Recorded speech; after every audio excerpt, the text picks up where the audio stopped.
واجب الناس كلها، واجب الناس كلها وفتح بيته ولا الوصية للغريب والقريب، واخرتها كده واخرتها كده.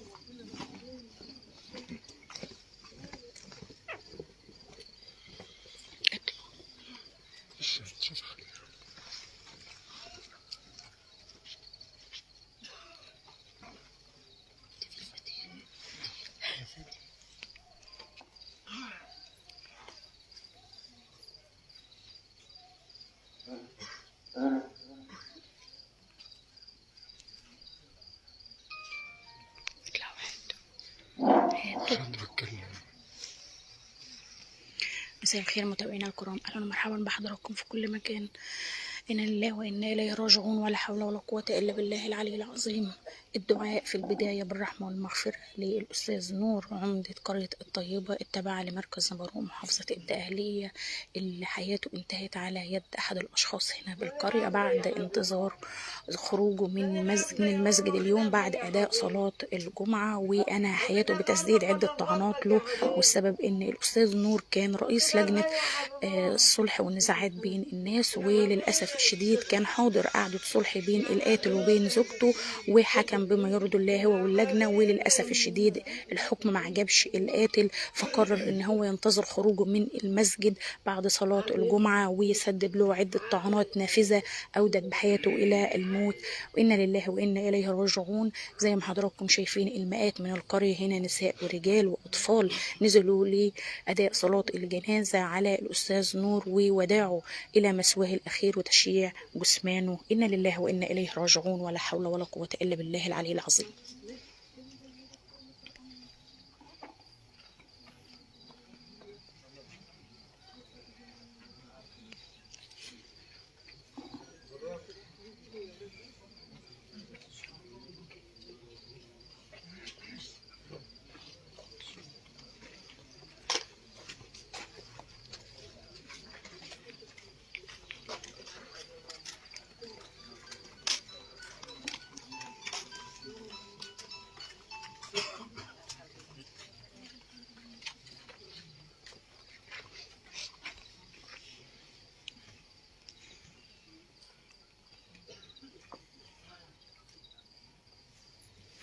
الأستاذ نور الكل هنا في قرية الطيبة بيشهد له بالأخلاق العالية، وإن هو كان صاحب مبادئ وأخلاق. غفر الله وغفر الله ذنبكم، نسأل الله بالرحمة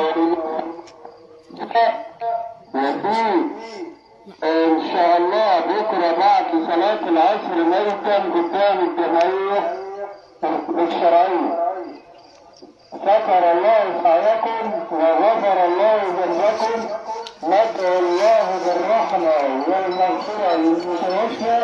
يكون إن شاء الله بكرة بعد صلاة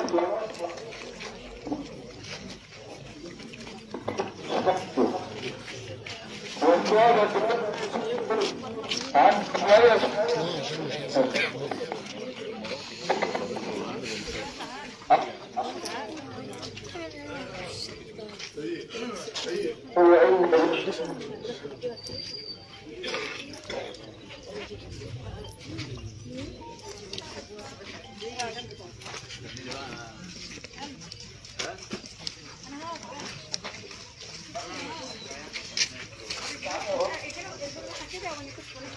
مفيش كلام يا جماعه، اتفضلوا. بكره في ميتم عند الجمعيه الشرعيه بعد صلاه العصر، اتفضلوا.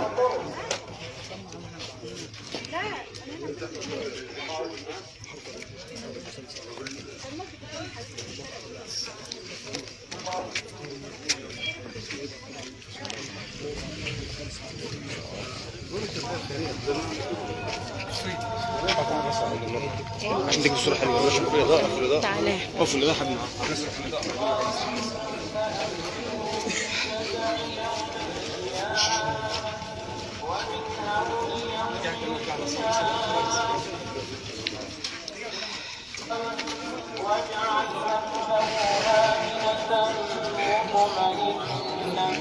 اللهم اجعله في بطن القبر مطمئنا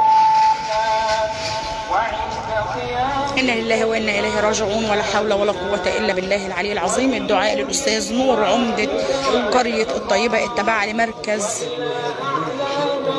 نبروه بالرحمة والمغفرة. الأستاذ نور حياته انتهت على يد أحد الأشخاص هنا بالقرية بعد انتهاء صلاة الجمعة، وانتظر خروجه من المسجد وسدد له عدة طعنات نافذة للأسف الشديد أودت بحياته إلى الموت. والآن زي ما حضراتكم شايفين أعداد كبيرة جدا من القرية بتشيع جثمان الأستاذ نور إلى مثواه الأخير. السبب للأسف الشديد الأستاذ نور كان رئيس لجنة فض النزاعات بين الناس، وكان قعدات صلح بين الناس، وحضر قعدة صلح أو حضر قعدة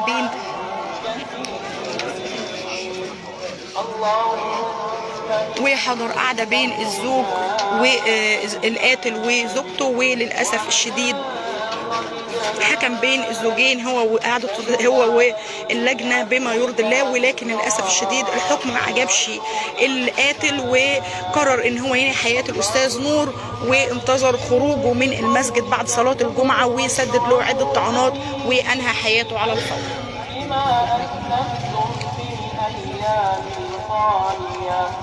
اللهم اجعله من الذين سعدوا بالجنة إنا لله وإنا إليه راجعون، ولا حول ولا قوة إلا بالله العلي العظيم. الدعاء للأستاذ نور بالرحمة والمغفرة، وإن يلهم أهله وذويه الصبر والسلوان.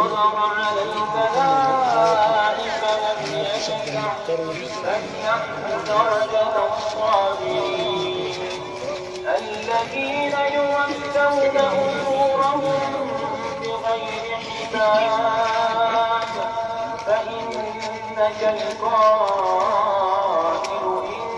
إنما الدعاء للأستاذ نور بالرحمة والمغفرة، وإن يلهم أهله وذويه الصبر والسلوان.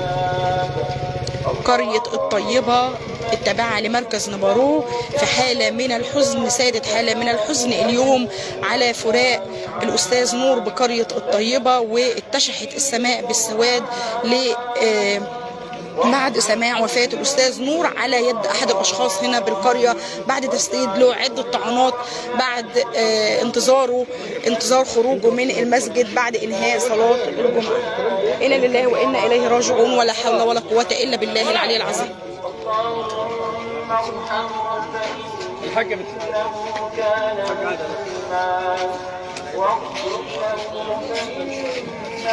الدعاء للأستاذ نور بالرحمة والمغفرة، وإن يلهم أهله وذويه الصبر والسلوان.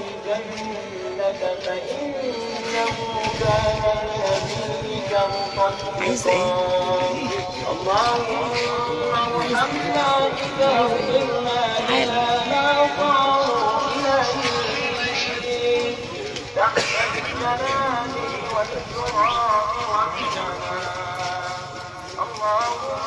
ارحمنا إذا ينتمي للصبير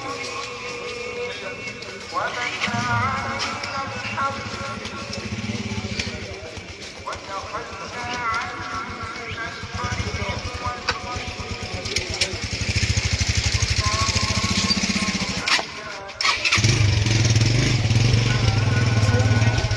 طيب ممكن تقول لنا ايه اللي حصل؟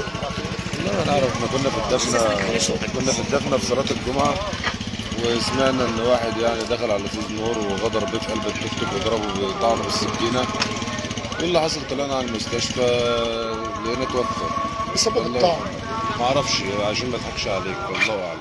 بس هو كان راجل يعني كان راجل كويس، وكان راجل بيعمل جلسات وبتاع وماشي في الخير مع الناس كلها، وكان راجل محترم ما حدش بيسمع عنه حاجه. انتظر خروجه من المسجد؟ انتظر خروجه من المسجد وطلع وراه وطلع. ايه اللي حصل؟ كلمنا عن الأستاذ نور. الأستاذ نور كان راجل محترم، راجل كويس، وراجل 100 كان واقف قدام الناس بحالة وبيخدم الناس بحالة، وكان راجل 100 وراجل كويس. كان رئيس لجنة فض النزاعات بين الناس هنا في القرية؟ لا، كان بيساعد الناس كلها وبيقف جنب الناس، وكان راجل كويس يعني 100. القاتل ايه الخلاف اللي كان بينه وبين القاتل؟ ايه السبب؟ والله الأسباب ما نعرفش، والله ما نعرفش الأسباب ايه والله. انا شايفه ان البلد كلها حزينه، مئات خرجت عشان كان احسن راجل في البلد، ازمات البلد كلها وبيقعد في قعدات وبيفك مشاكل الناس كلها. احسن راجل كان بيفك ازمات احسن راجل، والبلد من حقها كلها تحزن عليه وتمرغ وتاكل الكرومات بتاعته. كان راجل خير، احسن راجل خير راجل حقاني وراجل بتاع ربنا، كان بيحكم بالحق بين الناس، بيحكم بالحق وما كانش بيجامل حد فيه، ما كانش بيجامل حد، ما كانش بيجامل حد، الله هو شايف كلمته كان واحد، كلمته محكمه. اخذ كم طعنه؟ 3 طعنات ولا 4؟ والله ما عارف. هو انتظر خروج الحاج واخد 3 نور الله يرحمه، صلى صلاه الجمعه وخارج من المسجد. هو مصلي معانا مصلي معاكم فرض ربنا وكله واتاخد غالي. انت شفته شفته في ساعه الصلاه؟ كان داخل الساعه 12 يصلي، داخل الساعه 12 يصلي. اخر مره شفت الحاج النور كان ايه الحوار اللي كان بينك وبينه؟ ما عارف والله، مش كان شاف الصبح بس راح.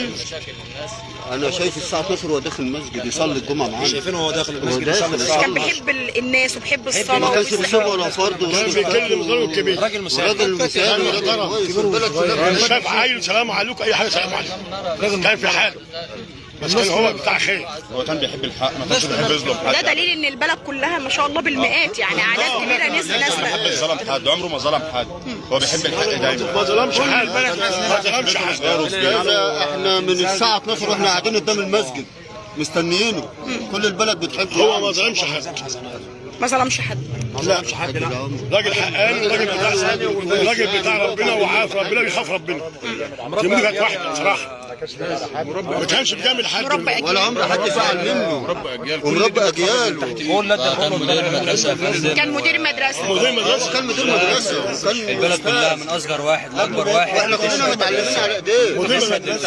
بتشهد الاستاذ عمونجي بالخير، وراجل سباق للخير دايما، ومعظم القعدات العرفيه او معظم الجلسات العرفيه كان هو بيسبق ان هو يحلها قبل ما الامر يتطرق لاسم الشرطه، او قبل ما الامر يتطرق الى حدوث مثلا مناوشات او مناقشات عنيفه بين اسره والاسره الثانيه. فجميع الموجودين النهارده بلا استثناء، من اصغر طفل لاكبر راجل على القدر او على قدر المستوى العلمي سواء متعلم او غير متعلم، يعرف من هو الاستاذ عمونجي في عمل اعمال كتير خيريه، بيته دايما مفتوح وسباق بالخير دايما في جميع الانشطه وجميع المجالات، وما بيتركش مجال او اي مناسبه ان للقيل والقال لا في مناسبه هنا لا انا هروح حتى لو ما جاليش دعوه من الشخص صاحب المناسبه. هو دايما من صغرنا عارفين الاستاذ عمونجي هو مدير المدرسه الفلانيه، وكان استاذ بتاعنا فدايما بيته مفتوح لحل المشاكل قبل ما الامر يتطرق لاسم الشرطه زي ما شرحت لحضرتك. ليه؟ لان الامر لو تطرق لاسم الشرطه فاصبح الحل القضائي هو اللي هيحكم بين الطرفين، لكن احنا بنحكم هنا بالعرف المتعارف عليه بين البلد، اللي احنا كلنا اهل وكلنا عارفين بعض. فما حدث في الموقف اللي حدث النهارده ده. انت كنت طالب الاستاذ؟ طبعا هو من احد طلاب، من احد طلابه اكيد يعني. والاستاذ اشهر من نار على العالم في سواء في بلده الطيب او على جميع قرى مركز نبارو او على مستوى محافظه الدهليه. فالجميع بلا استثناء يشهد الاستاذ عمونجي بحسن الخلق وبالسمعه الكويسه وبالسيره الطيبه، سواء هو او اخواته او انجاله او الجميع بلا استثناء عارف من هو الاستاذ عمونجي. فاحنا في الموقف ده احنا بنتذكره بالدعاء، ولانه كان من ساعات معدوده موجود ومصلي فريضه ربنا صلاه الجمعه. فاحنا بنتكلم ان هو حسن الخاتمه، ربنا رحمه الحمد لله، وان شاء الله ربنا يتقبله عنده من الشهداء. وكان بيصلي في جنازه طفله متوفاه نسال الله لها الرحمه في صلاه الجمعه النهارده. وربنا يرحمه يا رب ويجعل الجنه مثواه ويجعل هذه الليله اسعد لياليه. احكي لنا اللي حصل النهارده. انا مش عايز اخوض في تفاصيل او مش عايز اقول مثلا اشكاليات وحاجات تحسب عليها، لكن انا بتكلم في شخص الاستاذ عمونجي الله يرحمه، واكيد في احسن مني يوصل معلومه، واكيد في احسن مني. احنا عايزين نعرف هو القاتل اللي نستناه وسدد له طعنه. هو يا فندم هي القضيه متوفر فيها عنصر سبق الاصرار والترصد، ما فيش حاجه جت فجاه، ما فيش حاجه جت بدون ترتيب، ما فيش حاجه جت، لا هي نيه مبيته، هي نيه مبيته من كذا فتره. بس احنا النهارده بنتكلم عن شخص عمونجي. موضوع القضيه مش انا اللي هتكلم فيه، القاتل في العقد الثالث من عمره، فمش انا اللي هتكلم في الموضوع. عنده حاجه و30 سنه، مش انا اللي هتكلم في الموضوع ده، لكن احنا النهارده بنبين للناس من هو الاستاذ عمونجي. الراجل ده عمل ايه للبلد؟ المشهد ده كفيل ان هو المشهد كفيل النهارده البلد من النهارده البلد كلها زعلانه عليه. طيبه عمده قريه طيبه النهارده في وفاته، هو قريب اي بيت في القريه، هو نسيب اي بيت في القريه، هو خال اي بيت في القريه، هو اب لاي ولد في القريه، مش هو مش لبيته وحده او مش لآل خريبه لوحدها، لا هو قريب الناس كلها. فاحنا بنتكلم النهارده راجل صاحب فضل، ونتمنى من الله ان يعامله برحمته وان يجعل هذه الليله اسعد لياليه. كلنا زعلانين عليه. شكرا. ربنا يرحمه برحمته. ربنا يرحمه يا رب العالمين. إنا لله وإنا إليه راجعون. إنا لله وإنا إليه راجعون، ولا حول ولا قوة إلا بالله العلي العظيم. عمره ما يزعل.